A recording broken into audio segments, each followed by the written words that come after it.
கல்யாண் சங்கர் டைரக்ஷன்ல Sangeet Shobhan, Narne Nithin, Ram Nitin, Vishnu Y, Priyanka Jawalkar, Muralidhar cout, சுனில்லாம் நடிச்சு மேடோட சீக்குவலா இப்போ தியேட்டர்ஸ்ல இங்கிலீஷ் சப்டைட்டில்ஸோட ரன் ஆயிட்டு இருக்க தெலுங்கு காமெடி என்டர்டைனர் தான் மேட் ஸ்கொயர். காலேஜ்லாம் முடிச்சதுக்கு அப்புறம் ஒவ்வொருத்தரும் ஒவ்வொருத்தரோட திசையில இருக்கும்போது லட்டுங்கிற விஷ்ணு ஒய்க்கு மேரேஜ்னு எல்லாரும் அசம்பிள் ஆகுறாங்க.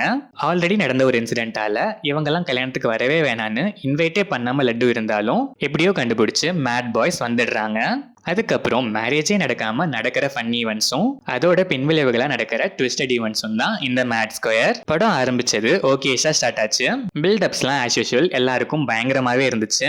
பட் அதுக்கப்புறம் உள்ள ஒன்றும் இல்லைங்கிற மாதிரி காமெடிஸ்லாம் ரொம்பவே ஃபிளாட்டா கொஞ்சம் ட்ரையா தான் டிராவல் ஆச்சு. பட் அங்கங்க சில காமெடிஸ்லாம் நல்லாவே ஒர்க்காச்சு. பிளாட் ஸ்டேஜிங் லாஜிக்லாம் எதுவும் இல்லாம கொஞ்சம் ஆர்டிஃபிஷியலாக தான் இருந்துச்சு. இன்டர்வல் பிளாக்ஸ் மேட் மேக்ஸ் டீசெண்டா இருந்துச்சு. Second half comparatively first half விட நிறைய இடங்கள்ல சிரிக்க வச்சுது. அங்கங்க கிரிஞ்ச் காமெடிஸும் அங்கங்க சில ஹிலேரியஸ் காமெடிஸும் மிக்ஸ்டா ஒரு பேலன்ஸ்ல தான் டிராவல் ஆச்சு.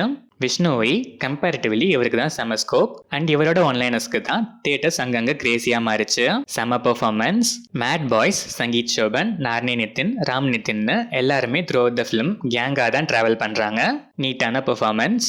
சுனிலோட ஆப்போசிட் ஆட்டிடியூடும் ஒரு பர்டிகுலர் மியூசிக் ஃபைட் சீனும் செம. முரளிதர் கவுட் வர சீன்ஸ்லாம் மோஸ்டா ஹிலேரியஸாவே இருந்துச்சு. இந்த படத்துக்கு ஒரு மிகப்பெரிய பிளஸ்ஸா இவரை சொல்லலாம். அதுவும் சுனில் அண்ட் முரளிதர் கவுட் காம்பினேஷன்ல வர சீன்ஸ்லாம் அல்டிமேட் ஹாரர் ஃபில். அதை ஆர்டிஸ்ட்லாம் டீசெண்டாவே பெர்ஃபார்ம் பண்ணிருக்காங்க. ஃபர்ஸ்ட் பார்ட் ரெஃபரன்சஸ் யூசேஜ்லாம் பேருக்குன்னு வச்ச மாதிரி தான் இருந்துச்சு. சினிமாட்டோகிராஃபி, எடிட்டிங், பேக்ரவுண்ட் ஸ்கோர்லாம் டீசெண்டா இருந்துச்சு. ஓவராலா பார்த்தா சில காமெடிஸ் ஹிலேரியஸா நல்லாவே சிரிக்கவும் வச்சுது. சில காமெடிஸ் கிரிஞ்ச் மேக்ஸா தலைவலி வரவும் வச்சுது. இது கண்டிப்பா மேடோட சீக்குவலா தான் எடுத்திருக்கணுமான்னு கேட்டா கண்டிப்பா இல்ல. ஃப்ரெஷ்ஷான ஒரு ஸ்டோரியாவே கூட எடுத்திருக்கலாம். ஃபர்ஸ்ட் பார்ட் ரெஃபரன்சஸுமே ஜஸ்ட் ஃபார் நேம் சேக் தான். எமோஷன்ஸ்லாம் சுத்தமாவே இல்லாத ஒரு ஆவரேஜான என்டர்டைனர் தான் இந்த மேட் ஸ்கொயர். பல பேடான காமெடிஸ் இருந்தாலும் சில மேடான காமெடிஸ் இருந்தா போதுங்கிற மைண்ட் செட்ல இருக்க ஆடியன்ஸ் ஒன்ஸ் இந்த மேட் ஸ்கொயரை ட்ரை பண்ணி பார்க்கலாம்.